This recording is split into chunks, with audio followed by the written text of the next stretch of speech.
Goeiedag geliefdes, dit is my voorreg om saam met my vriend Sybrand Koekemoer te gesels oor gesondheid.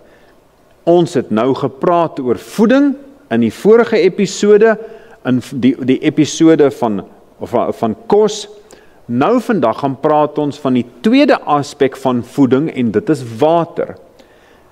En ons gaan praat oor hoekom ons water moet drink, wat loop skeef as ons nie drink nie, hoeveel, wanneer en al daai. So, u en ek bestaan uit omtrent 80% water. Dit is, ons is meer water as wat ons enigiets anders is.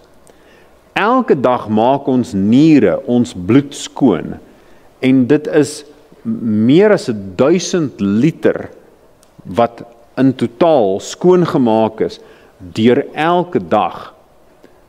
Nou ons het nie 1000 liter se bloed in ons nie, maar daai selfde hoeveelheid bloed word oor en oor filtreer. Nou ons het water nodig om daai proses te help, want ons verloor water terwyl ons praat, ons verloor water as ons asemhaal, ons verloor water as ons sweet, ons verloor water as ons badkamer toe kom, so ons moet die hele tyd daai water dan terugsit. As ek dit nie doen nie, dan gaan my niere swaar kry en ek gaan swaar kry. Sonder water gaan kos ook nie by my selle kan uitkom nie. Baie mense eet, u en ek het dit almal gedoen, ons eet soms terwyl ons eintlik net dors is. Nou ek gaan nie beloof, probeer dit. As u 'n goeie maaltyd geëet het, en binnekort na dit, 'n uur of 2, dan voel u weer honger, drink eers water. Want wat dan gaan gebeur is dat jou liggaam gaan dan die glikose, die suiker wat gestoor is, beter kan gebruik. Die water maak dit los, as ons so kan sê, dat jou liggaam dit kan gebruik. Ons oë het die heeltyd water nodig, en ons skarniere, my elmboë en nek en rug en knie, al daai het water nodig. Nou, as ons nie water drink nie, dan gaan ons voel dat ons swakker word, ons gaan voel asof ons duiselig word, ons konsentrasie gaan afneem, en ons gaan nie meer kan fokus en lekker dink nie. My bloedselle begin om aan mekaar vas te plak, en dan verloor ek energie. En daar's dus mense wat hierdie so ver vat, dat hulle sommer heeltemal in mekaar sak, bloot omdat hulle dors is. Want hulle liggaam wil nie meer saamwerk nie.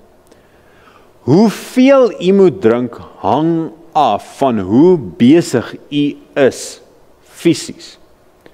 Hardloop u baie, werk u buitekant, werk u in 'n warm plek, 'n persoon byvoorbeeld wat heeldag besig is om agter die beeste aan te hardloop, gaan meer moet drink as 'n persoon wat by 'n rekenaar sit. Die persoon wat werk in 'n warm kombuis of werk in 'n warm fabriek gaan baie water moet drink. Die persoon wat fisies groter is, baie spiere het ook meer water om homself te voed. Maar 'n eenvoudige gedagte is dat as ek voel dat my mond is droog, drink water. As ek voel ek kry 'n hoofpyn, drink water. Skenk aandag aan wat die liggaam besig is om te doen en gee hom die hele tyd 'n bietjie water. Ons moet ook nie ons maag vloed met verskriklik baie water naby aan 'n maaltyd nie. Gee kans 'n halfuur weerskante van 'n maaltyd voordat u water drink. Want anders verdun dit die maagsappe en u kan die kos nie lekker verteer nie. So in die res van die dag, stukkie vir stukkie, neem klein slukkies water en kry dit bietjie in. Dink aan dieselfde manier van hoe 'n plant water wil kry. 'n Mens kom nie na 'n plant en vat 'n emmer water en dan gooi mens hier 10 liter water op die plant uit nie. Nee, as dit so 'n sagte reën is, wat die hele dag uitsak, is dit die beste. Selfde vir ons. So onthou, as u mond droog is, as u lippe droog is, u kan seker wees, u is 'n klein bietjie ontwater. En drink dan. As ons vroegoggend lou water inneem, met 'n klein bietjie suurlemoensap, dan is daar baie gesondheidsvoordele, wat ons ook sal kry van dit. Onthou net, gepraat van om dinge te drink, water is eintlik wat ons nodig het. Koffie, jaag water uit jou liggaam uit. Engelse tee, doen dieselfde. Rooibos tee nou nie soveel nie, maar ietsie soos vrugtesap, of gaskoeldrank, tel glad nie in hierdie. Skoon water is wat ons nodig het. Probeer dit. Probeer dit om water, vars water te drink en kyk sommer van hoe u beter voel en hoe u vel beter lyk. En ek herinner u, ons het die voorreg om hierdie reeks deur te werk. Ons gaan kyk na voeding, onthouding, oefening, rus, sonskyn, lag en liefde, asem en geloof in God. En dit saam spel voorslag. Doen hierdie dinge en voel soos 'n voorslag.